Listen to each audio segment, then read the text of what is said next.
email? I got yours. Yes. Okay. Good morning, everybody. Good morning, everybody. Welcome to an episode of Change Starts With Us, Ohio. We have a innocent man by the name of Frank Woods who is with us today. He is live from Richland Correctional Institution. Good morning, Frank. Jim, good morning, and thanks for having me again. Sure. As usual, you're going to do most of the speaking since you could present your case better than anybody since you went through it personally. Yes. Why don't you share a little bit about, what you did yesterday on Facebook Live, but let's go a little bit more in depth on the court proceedings. Oh, absolutely. And in fact, I have prepared my notes today for that and one other issue. Great. If I could start with that issue, Jim, before we do a recap and go to depth on a few things. Yes. Every week, I would like to thank the people. I got a list of the people that have stood by me since this hell started. This week, I would like to extend deep gratitude to my father, my dad, he's amazing, veteran, retired, military hero, and the Clint Eastwood of my youth. And this call is originating from an Ohio correctional facility and may be recorded and monitored. And his wife, Maureen, she's my stepmom, and she was his wife of nearly 43 years and has loved him and me all the time. And he just lost her 2 months. They've been my biggest providers. And thanks to them, I've gotten this far. And awesome. Next week, I would like to continue my list of gratitude. That sounds great. And, you there, Jim? I'm sorry, the phone broke up here. Yes, I'm here. Excellent, thank you. And as a recap, I'd like to pick up on something we left off with last night. You had mentioned you called Judge Collier and see if he was willing to interview. Yes. And he declined to comment. Yeah, whoever answered the phone said that he doesn't do interviews. So. That's because if he talks, he has to lie. Right. Yes. This is interesting. I bet just knowing that you called took the lead right out of his pencil.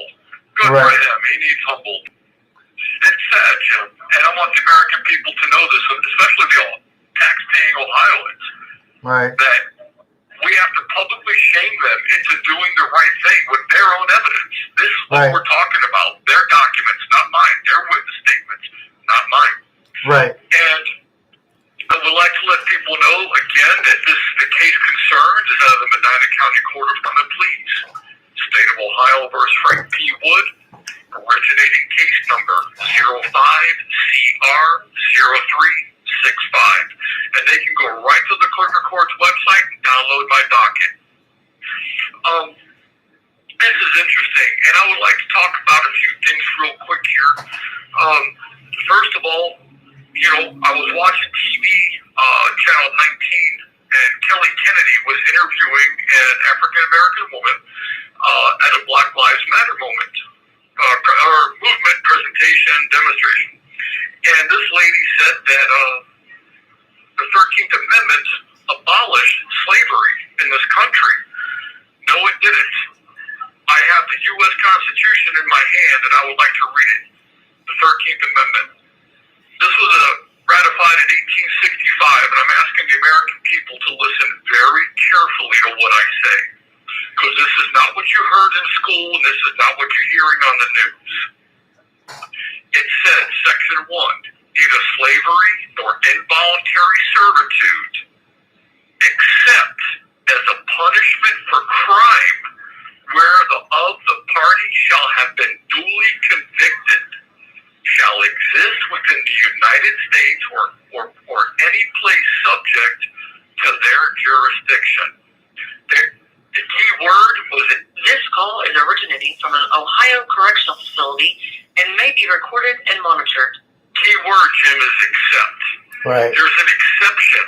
Slavery for profit is still legal. Right. Now, it says duly convicted. A court has to file what is called a journal entry to send you to prison. Right. A court speaks its final decision through that journal entry. And every journal entry I've ever seen says duly convicted according to law. I want people to know that. And I'm offended by it. The entire country should be offended by it. So in my book, I actually call for that section to be repealed from the U.S. Constitution. Because people don't know history. When the northern states told the southern states, free your slaves and join us, that the slave owners took their slaves to Texas, which was still under Mexican jurisdiction. Mexico said, free your slaves. We freed ours. They said no. They said, fine, we'll come take them from you. And they did. That was the Alamo. So when you watch these movies about the Alamo, it's not what you were thinking. Right. Okay? So, and here's some interesting facts that can be Googled, Jim. I had this done for me. The United States holds 5% of the world's population. Just 5%. And we are the richest, most powerful country in the world. Remarkably, we hold 25% of the world's prisoners. That equation is way out of balance. And you can Google this. 30%, almost 1/3 of our nation has a felony in their background. True. These numbers are outrageous and out of balance. There's a problem here. So, I just wanted to make these things clear. Now, as far as I made some statements yesterday about due process of law, well, the 13th Amendment made it illegal to enslave a free man or woman without due process of law.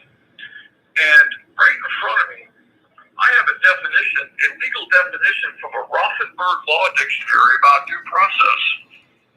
It says the regular course of events in the administration of justice, respecting the rights of every person, giving him the time and the right to defend himself without interference and without fear that the law will be unfair to him. Wow. It's not the law being unfair, it's the people. They know how to secure a conviction.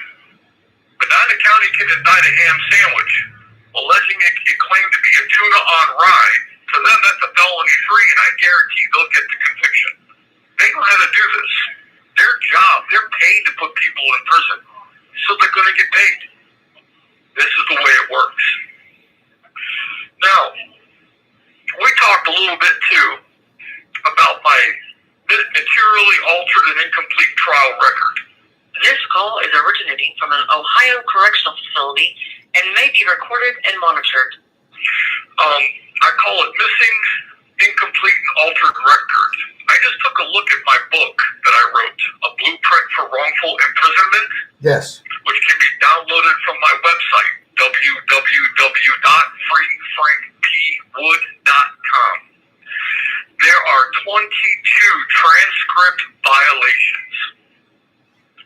That's shocking. That's from missing days, statements, pages. That's really bad, Jim.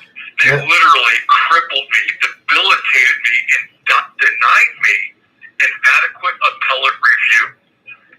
I've been fighting this case with incomplete records. If it wasn't for family activist and attorney Stanley, I wouldn't have all the documents that I do now. Amazing. Now, something else we brought up yesterday was Dr. M. Douglas Reed, psychiatrist. He's on the Attorney General's database at their website for leading experts in a child abuse case. Okay? He personally examined my mind and beliefs. He was allowed to testify on record and outside the presence of the jury. I took a look at my notes last night and this morning. It's interesting because when he got done, Prosecutor Eisenhower looked at Judge Collier and said these exact words: Your Honor, we cannot have the jury hear this. Judge Collier said, I agree. For the record, this is in my book, and so is an affidavit from Attorney Stanley confirming that happened. He then told Dr. Reed that his testimony was irrelevant and removed him from the courtroom. This is the Attorney General's expert. His credentials, he's also qualified to do work for the Department of Defense, are Exhibit 46 in my book. The core of his testimony about me, my mind and beliefs that I cannot commit this crime, that is Exhibit 34. So people can verify what I'm saying. I thought more detail make their job easier. Hey, all the better. Now, there was some other unusual things that we got into. Like I told you, my jury selection transcripts are missing because Judge Collier begged a juror who was molested in her youth to do the trial for him. Attorney Stanley is also a witness to this happening. Now, Judge Collier also declared my jury cynical, and that's still in the record, violating my Sixth Amendment. He declared Danielle Sadowski, now known as Danielle Smith, to be not truthful in her testimony, but let her testify. Jim, that is court-acknowledged and state-utilized perjury.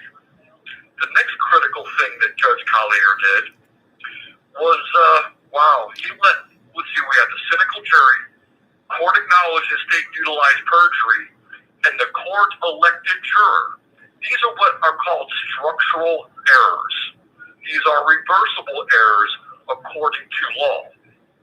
The due process of the law that'll... This call is originating from an Ohio correctional facility and may be recorded and monitored. allowed me to have a fair trial, that was thrown out. And the problem is, I want people to understand, when you throw out the due process of a law, someone's rights, the equal protection of that very law naturally follows suit. I never had a fair trial. I never had a clean jury. I never had a chance to testify. They wouldn't let any of my witnesses testify. It was horrifying. And the problem is, they knew that a one-sided inquiry will always arrive at a one-sided conclusion. Contrary to that, Lord Byron once stated, "The truth is best discovered by seeking answers on both sides of the question." This they neglected to do because they knew what I had to say. What did I have to say, Jim? Hey, glad you asked. I got 2 documents in my book. Exhibit 8 was given to Attorney Green prior to trial. There was my pre-trial history with my former wife, Robin Spencer Spielman. It reveals a lot, and it's part of the record. And then Exhibit 9 is my pre-trial history with Danielle Sadowski, now known as Smith. These are damaging documents, and this is why they wouldn't let me testify, because I knew the family secret. I knew these people. I lived with them. And when the truth came out, Danielle became pregnant with my child, I became a target. That was it. Now, it bothers me to have to live like... You have 1 minute remaining. Yes, the 1 minute lady. She's always on time. Jim, do you Yes. have time for a second call? Yes, very much. Fantastic, because I'm going to hang up and dial back, Okay. and I'd like to clarify just a few more items that might shock a few people. Thank you, Jim. Sure. Bye. Like I keep saying, this is one of so many people that are wrongfully convicted. But it's going to take people like us, like you, like society to help these people come home.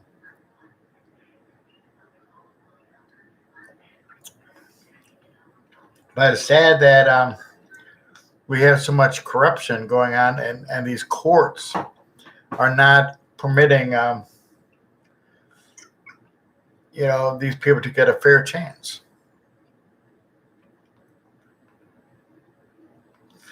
Yeah, I'd like to get some of these judges on, even some of these prosecutors on, to see what they're thinking, what their aspect is on wrongful convictions. You know, I believe there's a couple from this judge that was wrongfully convicted, but This is a prepaid debit call from Frank Wood? This call is from a corrections facility and is subject to monitoring and recording. Thank you for using GTL. okay, Frank. Okay, go ahead, Frank. Thank you. Jim, I'd like to clarify that the actions of court and states, as in Judge Collier and Prosecutor Eisenhower, and basically the Medina County Prosecutor's Office in general, what they had done is acted in bad faith. They intended to deceive. They also committed prosecutorial and judicial misconduct, and they know what they've done. Legally, this is known as a malfeasance of law. Malfeasance in law is considered a wrongful, unlawful, or dishonest act, especially wrongdoing or misconduct by a public official. That comes straight out of Black's Law Dictionary, the dictionary they rely upon. But I want people to know Black's Law is not the only legal dictionary to get you trapped in their vernacular. I use Black's Law, Valentine's Law Dictionary, I'll use Rothenberg's Law Dictionary, and sometimes I'll use Webster's Dictionary until I find a definition that matches the situation. They will use their definitions to make the situation what they want it. They get you hemmed up. That's why people need to be careful. When they present an argument to a court that exonerate a loved one, be clear, be sure. I do encourage them. This call is originating from an Ohio correctional facility and may be recorded and monitored. Now, Jim, there's somebody else that deserves special attention. And we talked about this woman maybe four phone calls ago. Her name is Dr. Suzanne Lejeune of Cornerstone Psychological Services out of Medina City, Ohio. Yes. In the transcripts, she actually walked in a medical/psychological report directly into Judge Collier's chambers, and he admitted he looked at it for 2 weekends and decided there was nothing exculpatory in there. Nothing in my favor. Really? Then why not let the jury decide? I didn't read it. My lawyer didn't read it. And that violated what is known as the rules of discovery. Evidence is supposed to be obtained by court, by prosecutor and defense counsel, and then submitted under Criminal Rule 16. It does not permit a state expert witness to walk alleged evidence into a judge's private chambers. Right. That's a violation. I've never seen this, and I'd like to see it. Right. That's important because, wow, there's just so much here, Jim. It's going, oh, this is horrifying. But don't worry, I got it. Because, like I told you in a previous phone call, Montville Township terminated my case. Medina County Children's Services closed my case due to no evidence. That means somebody lied at the grand jury proceedings, and I want those transcripts. And I guarantee they're gone. Believe me, they're gone. Just like in 2000, late 17, early 18, Attorney Stanley went to ask for my case file to get a document out of it for me. The people that worked the vault at the Medina County Courthouse said, we're sorry, it's lost, it can't be found. Wow, that's heavy duty. When the law requires them to hold that for 50 years. Right. That right. revised code, I think I told you, 2301.141 and Criminal Rule 55. So, in the meantime, Dr. Lejeune is so comfortable with testifying for them that this is her protocol. It's natural. She never interviewed me. Detective Kohler never interviewed me. The prosecutor never interviewed me. No, children's service. This call is originating from an Ohio correctional facility and may be recorded and monitored. Because they saw no need. Now, a letter that Children's Services, and I believe the lady's name was Tricia Carcetti, sent a letter to the Medina County Prosecutor's Office. She admitted it in the transcripts. And she said, we have closed this case due to no evidence. when the letter surfaced in a sidebar conversation without my knowledge, I didn't know about this till after trial. So I got the transcripts like, I don't know, 5 months later. They had the letter in the courtroom. I didn't know, but Attorney Green never told me. He never told Attorney Stanley. We had no idea what was going on. And the prosecutor said, no, this didn't want that letter to come into evidence. They illegally suppressed this exculpatory evidence that proves my innocence. And Judge Collier allowed that to happen. Where's the justice in that, Jim? They knew I was innocent. Dr. Reed said I could not commit the crime.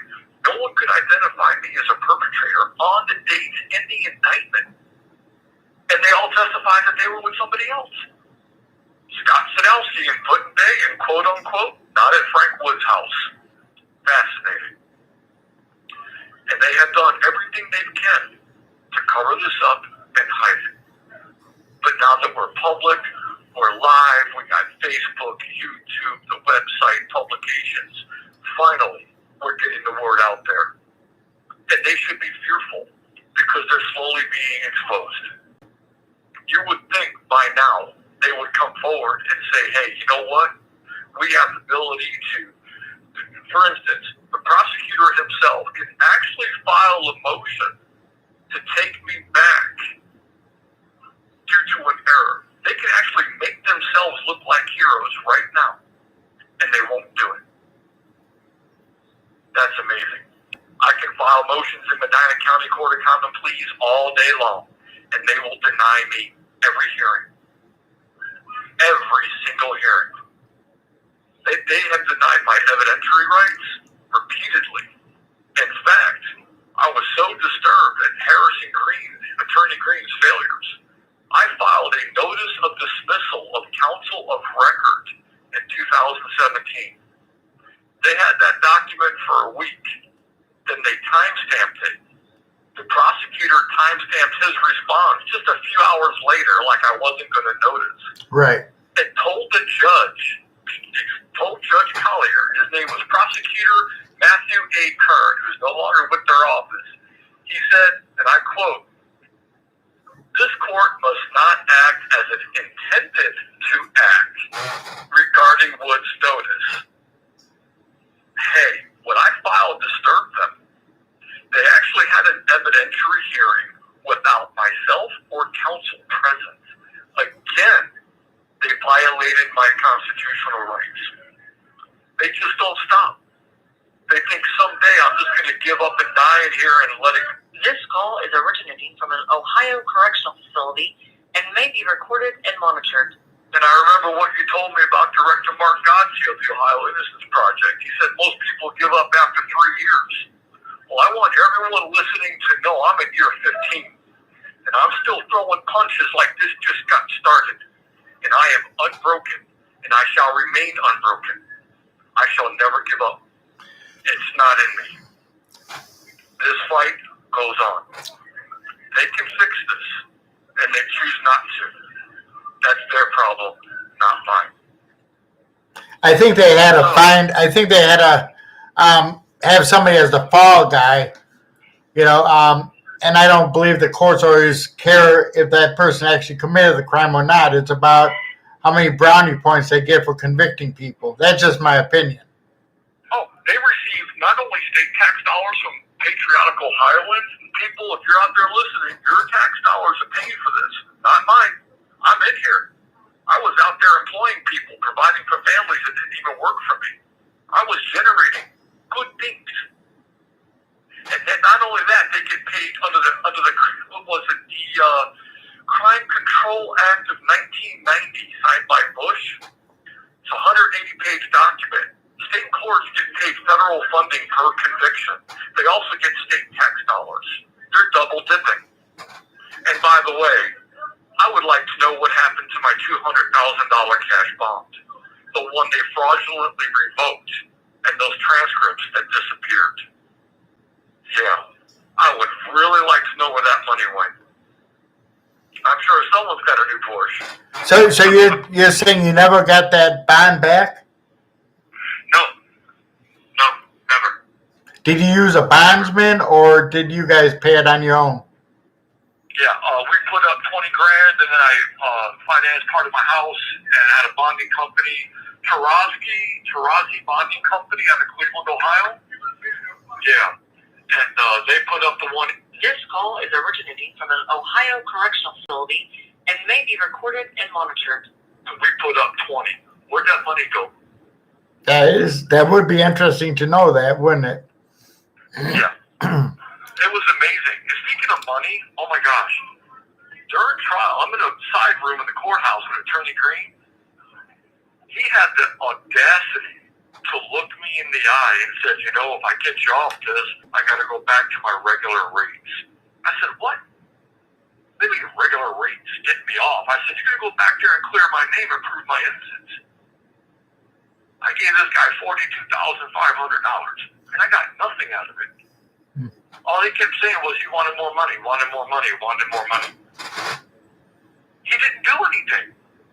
He was a terrible trial lawyer. Terrible. And a couple times, I kind of cringed. I was embarrassed. I'm like, where did this guy come from? Why did I hire him? But, hey, he's a medical malpractice attorney. This is a medical case. I thought I was doing the right thing.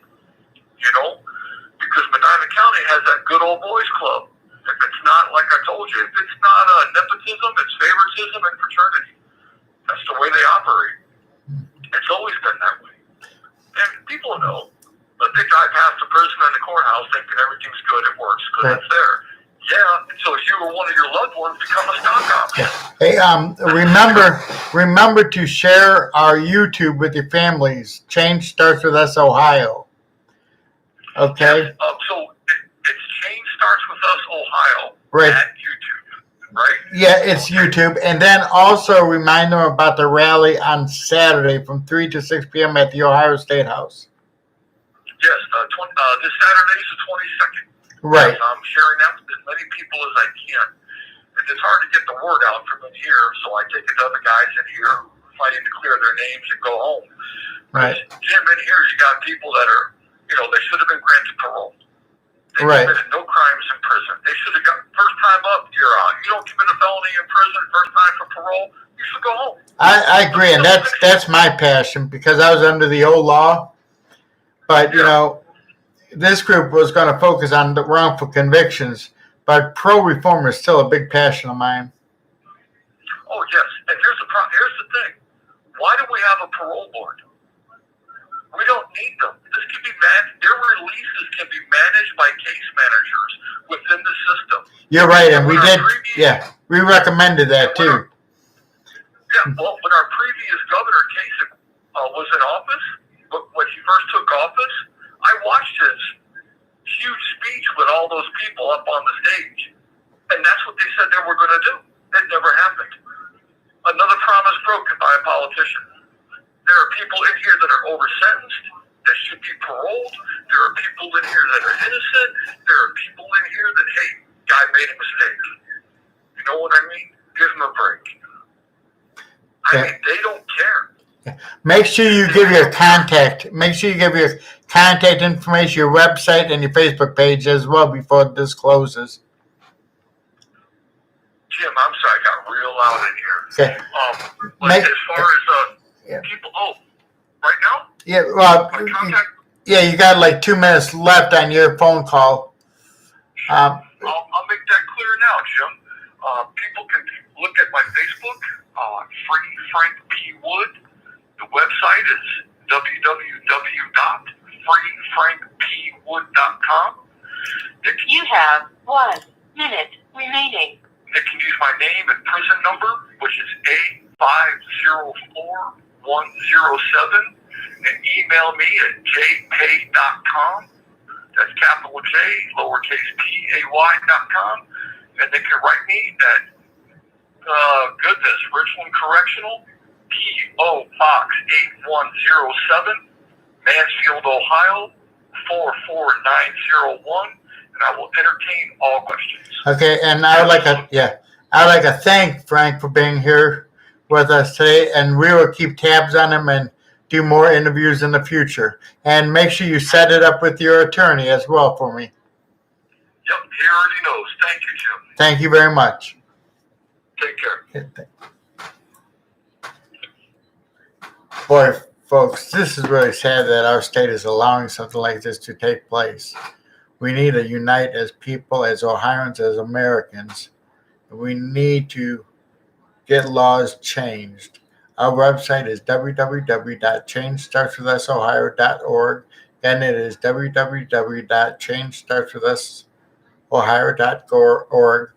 We have, I'm going to give two emails to us. One is Candace, who is our president, Candace Sanchez, but she goes by Candace Rucker Rhodes on Facebook. Hers is Change Starts With Us Ohio, Candace @gmail.com. Again, that is Change Starts With Us Ohio, Candace @gmail.com. And also our other email is Change Starts With Us Ohio @gmail.com. Change Starts With Us Ohio @gmail.com. Our phone number is 380-799-3868. Everybody have yourself an awesome day and continue to pray for our folks behind bars.